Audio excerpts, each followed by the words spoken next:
Jeremy Renner was standing in the first-class line. His simple clothes contrasted sharply with the luxurious airport, drawing the scornful glances of a man nearby. But what was about to happen would not only change those glances, but also completely change the perspective of everyone on the plane and irrevocably affect one person's life. Before we get into the story, if you like stories like this, let us know which platform you watch them on, and don't forget to subscribe to the channel. A different story awaits you tomorrow. Los Angeles Airport was as busy as ever. People were rushing around, voices were mingling, and suitcases were flying in all directions. The place was chaotic, but there was a man standing calmly in the first-class line. That man was Jeremy Renner. He was wearing old jeans, slightly dusty boots, and a worn-out bag on his back. This bag had clearly seen many journeys. There was nothing flashy about him, but someone paying close attention could sense something different about this man. This difference didn't come from his clothes, but from his posture. The chaotic atmosphere of the airport didn't seem to affect him at all. While everyone else was rushing to get somewhere, Jeremy seemed to be there just to breathe. His eyes scanned the area, but there was no calculation in his gaze. The passenger behind him, Victor Harding, was the complete opposite. His suit was expensive, his shoes shiny. The scent of cologne surrounded him. Victor's every movement was ostentatious. He acted as if someone was watching his every step. His eyes scanned the line and stopped on Jeremy, and a sarcastic remark slipped from his lips. "First class, huh? I guess anyone can get in here now." Jeremy turned his head and met his gaze. His tone was flat but clear. Sometimes the quietest places hold the truest steps. Victor, not seeing the reaction he expected, furrowed his brows. He had expected a bigger reaction. He wanted the man in front of him to take his sarcastic comments seriously and defend himself, so he could complete the picture in his head. But Jeremy didn't even dwell on the comment. He remained silent. His attitude was as if the words had never been spoken. This didn't sit well with Victor. He took a step forward. "Don't take it personally," he said with a smirk, "but you don't really seem like someone who belongs here. It's rare to see someone so relaxed." Jeremy glanced at him briefly but didn't respond. The boarding announcement was made. The first-class line began to move forward. Jeremy and Victor got in line without speaking to each other, holding their tickets in their hands. Victor's steps were quick and confident. Jeremy, on the other hand, was calm, walking slowly as before. When they boarded the plane, they encountered an unexpected situation. Victor approached his seat, checked his ticket once more, and when he looked up, he saw that Jeremy was sitting in the seat next to him. "You can't be serious," he muttered to himself, rolling his eyes. He sat down next to him. He was trying to accept the situation, but a mocking laugh escaped him, and he said, "Of all the seats, this one?" Jeremy turned to him with the same calm demeanor, giving him a slight smile. "It seems like we're stuck with each other," he said, his voice soft but firm. Victor crossed his arms. It wasn't Jeremy sitting next to him that bothered him, but the fact that he was now sharing the same space with the man he had judged just a few minutes ago. He didn't know why, but there was something about this man's demeanor that unsettled him. When the economy class passengers had finished boarding, Victor decided to strike up a conversation. He was distant but controlled. "What do you do?" Jeremy adjusted his bag and looked up. "I'm in the film industry," he said in a simple tone. Victor raised his eyebrows and smiled in surprise. "Commercials or something? Do you shoot short videos?" Jeremy nodded with a small smile.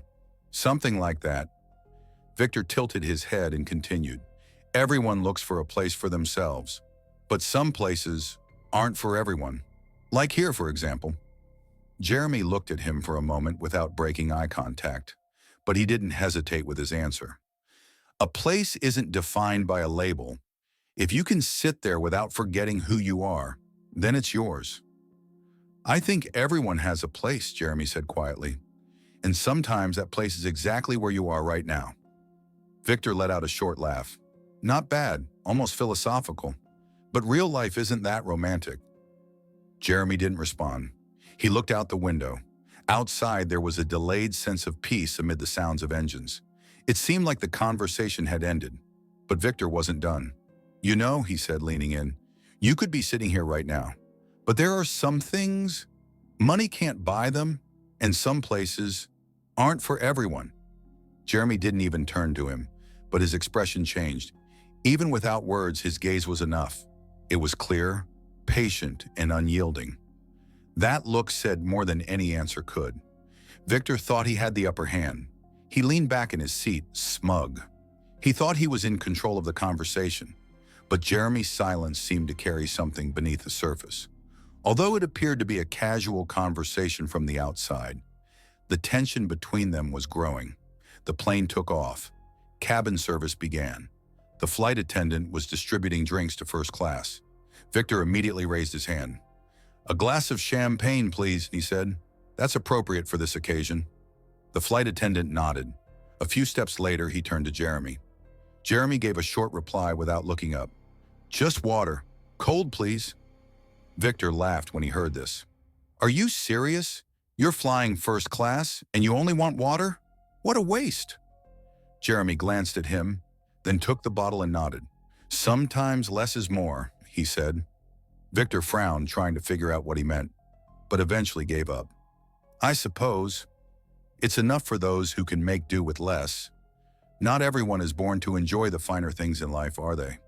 Jeremy didn't respond. He raised the bottle and took a silent sip. A brief silence fell over the cabin. Passengers nearby had heard Victor's mocking tone, but Jeremy's lack of reaction didn't seem to bother anyone. After a moment, Jeremy spoke softly. "Maybe the best is something different for everyone." Victor didn't like that answer. He rolled his eyes and took a deep breath. "Or maybe those who say that have never achieved the best. Some things are unattainable for some people, you know." Jeremy remained silent, but his gaze was clear. It was a look that spoke volumes. The flight attendant glanced at Jeremy and Victor while serving another passenger. He hesitated briefly, but saw that Jeremy had the situation under control and didn't intervene. Jeremy looked out the window with an uncertain but slight smile on his face. Victor, however, was still restless. Something inside him kept prodding him. He wanted to talk more, ask more questions, even belittle him further. But he was beginning to notice a resistance beneath Jeremy's passive appearance. He thought he had won, but the glances of the other passengers told a different story. His arrogance had become annoying to others. Jeremy, however, remained calm. The flight attendant returned to the section and began the second round of drinks. Victor picked up his glass again, and after a short silence began to speak again. In fact, this was not an attempt to continue the discussion, but rather an effort to keep his ego alive. "Life is a bit like first class," he said, swirling his glass. "You work, you earn it, then you enjoy it. But some people, they're just here by chance." Jeremy put his water bottle on the tray table and turned to Victor. His gaze was still calm, but there was clarity in his eyes. What he was about to say was no longer superficial. "Chance or hard work? In the end, we all end up in the same place when the plane lands, don't we?" he said. His voice was soft but firm. The cabin fell silent. A few passengers who had been listening from a distance were now paying closer attention. Their verbal duel had spread silently throughout the cabin. Victor didn't respond immediately, but a fake smile appeared on his face. "You can't say that.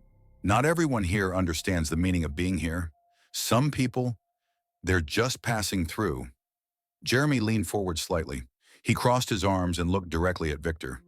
"The value of being here," he said, gesturing around the cabin, "is not measured by what you have, but by how you treat others."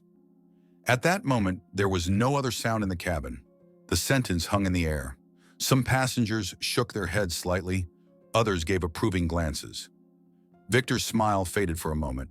He tried to brush off the sentence with a slight laugh, but the tension in his voice was evident. "That's nice," he said. "First class, a personal development session. Maybe you should get on stage and give motivational speeches." Jeremy didn't respond. He didn't look away, but without saying a word, he turned back to the window and returned to his silence. This wasn't to end the discussion, but to wait for the right moment to say the right words. "Maybe you should consider giving motivational speeches," Victor said in a mocking tone. Jeremy responded with only a brief smile. He turned his head and looked out the window again. There was nothing more to say, but it was precisely this silence that spoke volumes.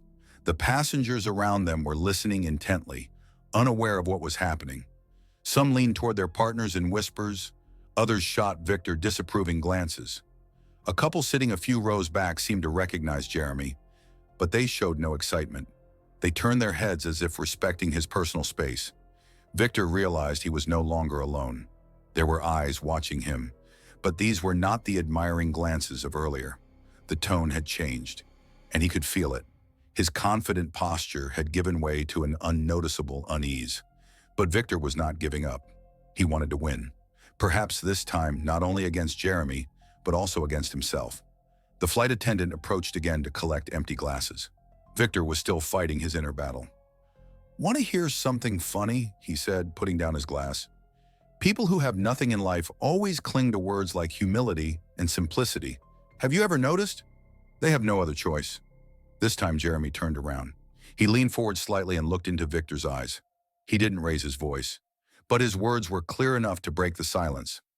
"Sometimes those who shout the loudest about what they have are the ones who have the least." These words hung in the cabin. A momentary look of bewilderment flashed across Victor's eyes. He opened his mouth but couldn't find the words. A few passengers nearby turned their heads and focused their attention on Jeremy. This time Victor was forced to remain silent, but he wasn't going to give up easily. "I didn't mean to be rude," he said, trying to compose himself, "but this world is competitive. No one cares about you unless you show what you've got. That's the reality of life." Jeremy leaned back in his seat. He replied, but his tone remained the same, calm and straightforward. "Maybe," he said, "but true success doesn't have to raise its voice. It's already visible." These words echoed throughout the cabin. A few passengers nodded slightly. Others looked at Jeremy with respect for his resolute yet gentle demeanor. An elderly man sitting a few rows away turned his head and stared at Victor for a long time. There was only one message in his gaze. "There's a lot you can learn from this man." Victor, aware of the stares in the cabin, tried to suppress his anger. But instead of backing down, he uttered another cutting remark. "That's cheap philosophy. Nice words, but the real world doesn't work that way." Jeremy turned to him. There was no trace of anger in his eyes, but his words still cut deep. "The real world is built by people, Victor, and in the end, how we treat others is what best shows who we are." Those words hit Victor hard. He looked around. The passengers were now looking at Jeremy, listening to him, some even nodding their heads. Whispers had begun, and now the center of attention was no longer him, but Jeremy. Victor realized in that moment the authority he had established was crumbling. The more he spoke, the less impact he had. Jeremy, on the other hand, barely spoke at all, yet he held all the control. He crossed his arms to suppress his tension, but the muscles in his face were tense. Anger and something else. Discomfort. Jeremy didn't seem to care about the pressure around him. He was still calm. Finally, he broke the silence. "Victor," he said in a soft but clear voice, "I know the world is competitive, but most of the time, the desire to prove something to others comes from something unresolved inside, maybe a lack of confidence." Victor was taken aback. This wasn't the kind of shot he was expecting. It was a different kind of confrontation. "Insecurity? An internal struggle?" he said dismissively. "Is that what you're telling me?" Jeremy bowed his head slightly.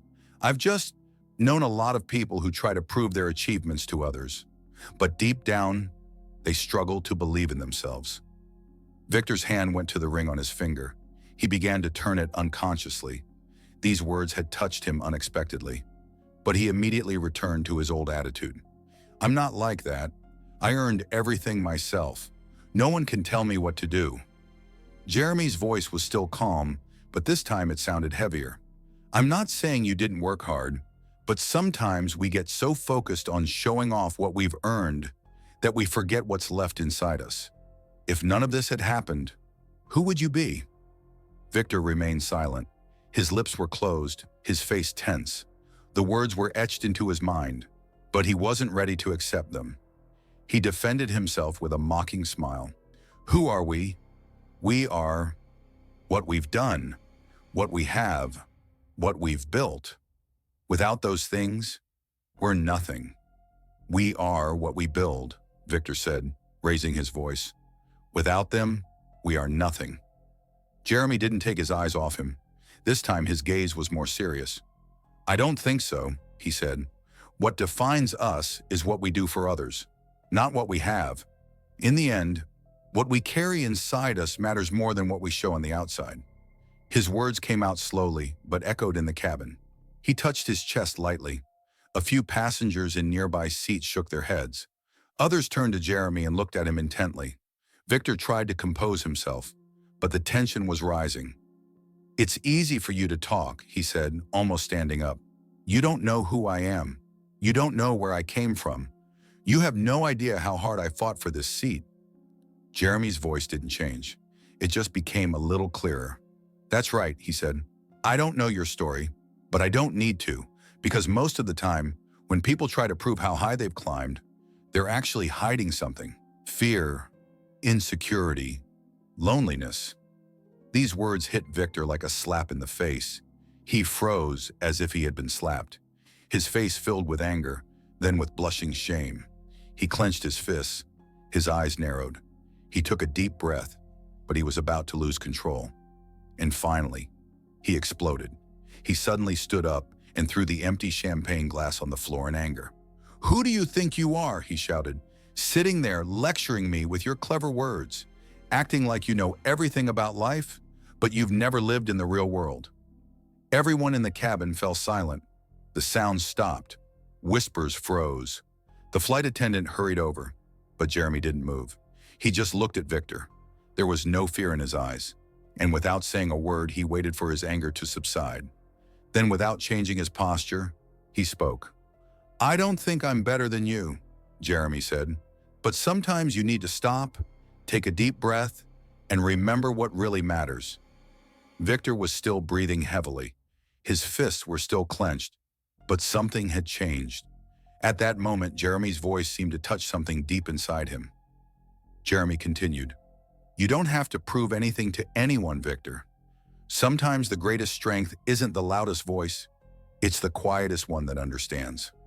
Victor didn't move, but it wasn't anger anymore. It was confusion. Maybe for the first time, he was starting to listen. Victor took a deep breath, but the calmness in Jeremy's voice unconsciously pulled him back into his seat. This wasn't anger. This was the silence of being defeated. Victor sank silently into his seat. Jeremy's words kept spinning around in his head. He had never felt so vulnerable. It was as if all the shells covering him had been peeled away one by one. But he didn't know if this was the worst or the best moment of his life. The flight continued in silence after that tense confrontation. Victor didn't look at Jeremy again. He couldn't even look out the window. His shoulders were slightly slumped and his breathing had changed. Jeremy, on the other hand, was still calm. It was as if nothing had happened. He had returned to his book and was scribbling something in a small notebook. Then the flight attendant approached them. He leaned toward Jeremy and spoke with a gentle smile. Mr. Renner, the captain asked me to inform you that your connection in Tokyo has been confirmed. He also sends his best wishes. Renner. The name echoed through the cabin. A murmur spread instantly. Some passengers looked up. The man they thought they didn't know was now a familiar face. Victor sat frozen in his seat. Jeremy Renner, he muttered to himself, almost in a whisper.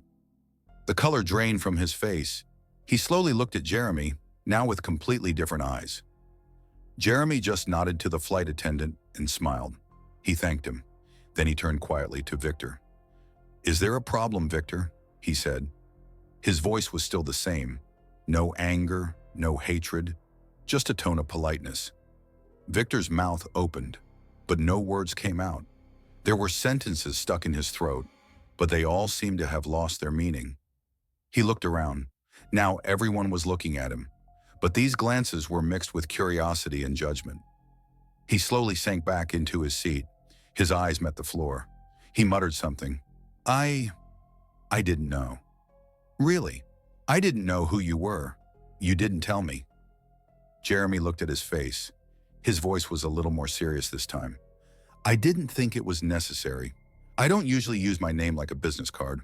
Victor was silent for a moment. Then he tried to compose himself. I didn't mean to hurt you. I just didn't know who I was talking to. Jeremy let out a small sigh. He leaned forward slightly. He made eye contact but continued without raising his voice. Jeremy shook his head slightly.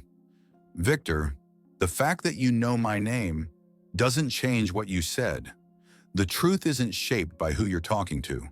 The truth is about how you treat people. His words were short but had a sharp impact. Victor remained silent. He looked away from Jeremy, then glanced around the cabin.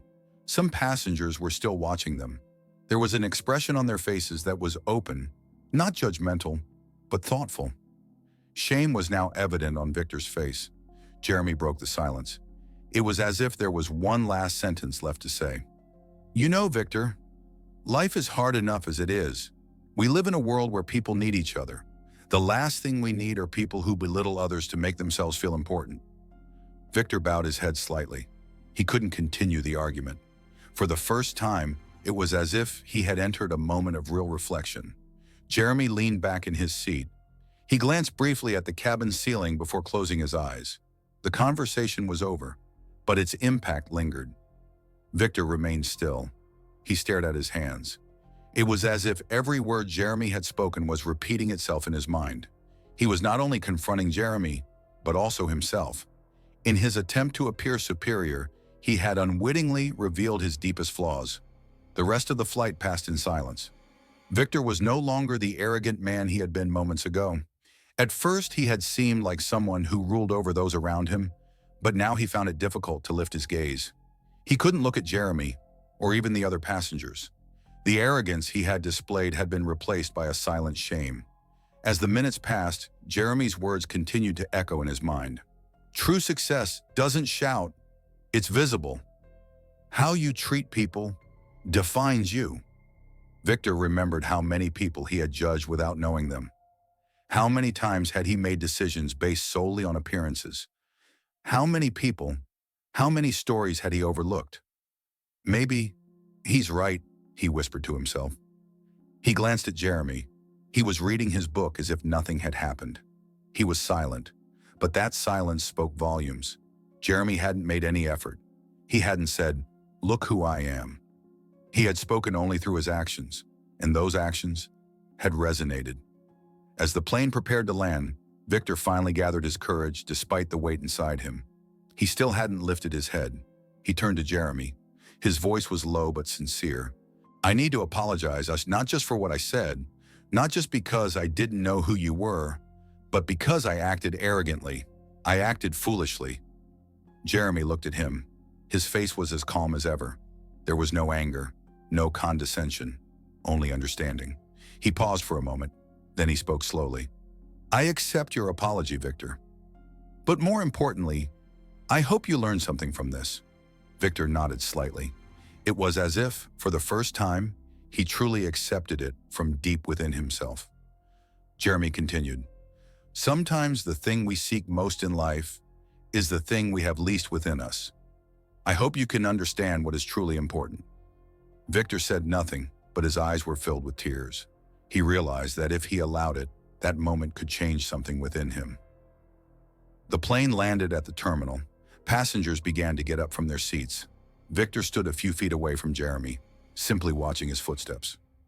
When they got off the plane, Jeremy walked toward the terminal. A couple of people recognized him. His fans approached cautiously, but Jeremy didn't rush. He didn't brush anyone aside. He responded to each of them with a calm, patient, and sincere smile. He posed for photos with those who asked. He listened to their questions with respect. At that moment, it was clear that his humility and grace came from within. Victor took a step back. He looked at his hands. He took a deep breath. For the first time, he realized that he wanted to be truly strong, not just appear strong. And he knew he had to change. Jeremy's words still echoed in his mind. True value isn't measured by what you have, but by how you treat others. Jeremy slowly disappeared into the crowd. But within Victor, the impression he left had already taken root. It was as if that encounter wasn't a coincidence. Perhaps it was the door to a new beginning. After all, we shape who we are by the choices we make. Do we live to influence others or to truly become better people? Jeremy's silent but powerful stance left Victor with a clear lesson. True success is not about what you show, it's about the impact you leave on the world and the lives of those around you. The next time you judge yourself or try to belittle someone else, remember that respect and humility never go out of style. And maybe the change you want to see in the world should start with you. If this story has touched you, there are many more heartwarming stories waiting for you. Click on the screen to embark on other inspiring journeys filled with hope, empathy, and true strength.